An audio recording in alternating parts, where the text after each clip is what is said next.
আপনি রাহেন, এই ব্যাগগুলো আমার একটা পছন্দ হইতেছে না। আমি আগে ঘুরে ঘুরে দেখি, আমার ব্যাগ পছন্দ হলে আপনার কইতাছি। ঠিক আছে, আপনি দেখেন, আমাদের কালেকশনের অভাব নেই। কিরি, এত কম দামি ব্যাগ লইছিস কি লিগা? আরো তো দামি দামি ব্যাগ আছিল, হ্যাঁ একটা লইতি।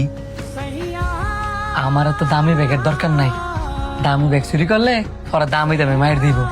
আমি আমার লেগে একটা ব্যাগ লই লইছি, এবার তুই তোর লেগে একটা ল। ঠিক আছে, আমি যেমন হ্যার মনোযোগটা আমার দিকে রাখছিলাম, এবার তুইও হ্যার মনোযোগটা তোর দিকে রাখবি, যাতে এই সুযোগে আমি একটা ব্যাগ চুরি করে লেখাম পারি। যা। এই নে ধর, সাবধানে চুরি করিস, ওরা ধরা খেলে খবর আছে। তোরা কি মনে করছস আমি একা দোয়ানদারি করি দীক্ষা তোরা সুন্দর করে আয়া চুরি করে লয়ে যাবি গা? তোরা যখন ঢুকছস আমি তখনই সন্দেহ করছিলাম যে তোরা ব্যাগ কিনতে আইছস না, চুরি করতে আইছস। কারণ যারা ব্যাগ কিনে হেরা তখন মতন এত ফাইতারা করে না, আয়া ব্যাগ পছন্দ করে টিয়া দিয়া লয়ে জাগা।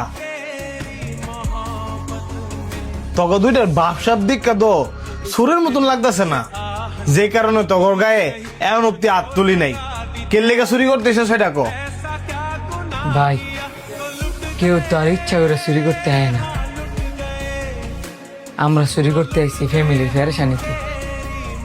ফ্যামিলি ফেরেশানি? ইনকাম করস না তো সাই রাত ফদি ভালোই দেওয়া যায়, তো আবার ফ্যামিলি ফেরেশানি থাকবো কি লেগা?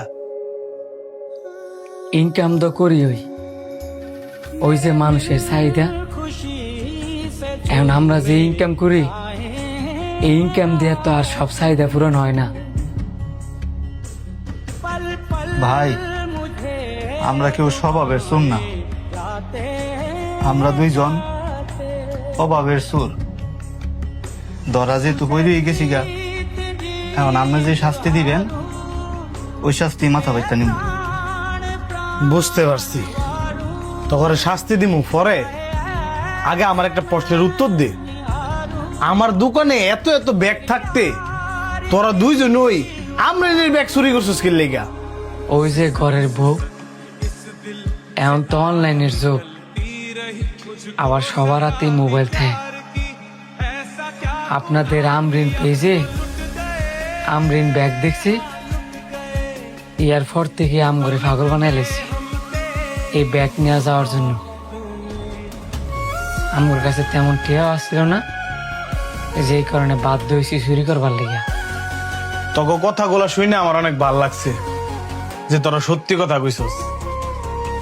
আসলে কিছু কিছু মানুষ অভাবে ফিরেই চুরি করে। তোরা যে দুইটা ব্যাগ চুরি করছস, এই দুইটা ব্যাগ আমি তোকে বউরে দিয়ে দিমু, কিন্তু আমার একটা কথা দিতে হইব যে তোরা আর জীবনে কোনোদিন চুরি করবি না। এই ধরো। ভাই, আমরা কথা দিলাম আর কোনো দিন চুরি করতাম না। ভালো থাকবেন।